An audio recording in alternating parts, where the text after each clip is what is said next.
Abbiamo raccolto 1000 ore di ferie solidali a favore di un lavoratore che era rimasto senza nessun istituto disponibile per poter continuare a avere un reddito.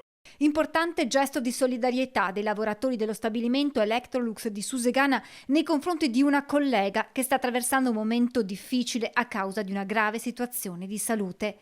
L'operaia aveva esaurito le ore di malattia, ferie e permessi. L'unica alternativa sarebbe stata quella di chiedere un'aspettativa non retribuita. Ma le condizioni economiche non lo permettono e pertanto abbiamo deciso di attivare quelle che si definiscono ferie solidali, che è un istituto di legge, previsto dalla legge, regolato dal contratto nazionale, da accordi aziendali, che viene attivato su richiesta delle RSU per un dipendente alla direzione aziendale, in questo caso dell'Electrolux di Susegana.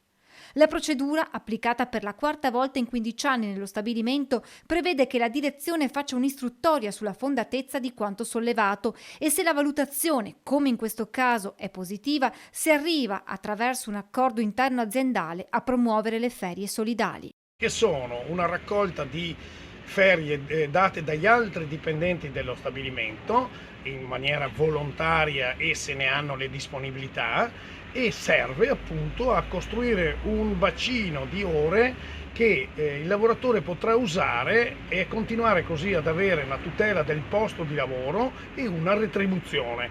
Quando il 10 ottobre è arrivata la busta paga, la lavoratrice ha trovato l'importante dono dei colleghi. E ha ringraziato tutti perché ovviamente potrà affrontare con serenità questo periodo molto difficile che altrimenti non sapeva come affrontare.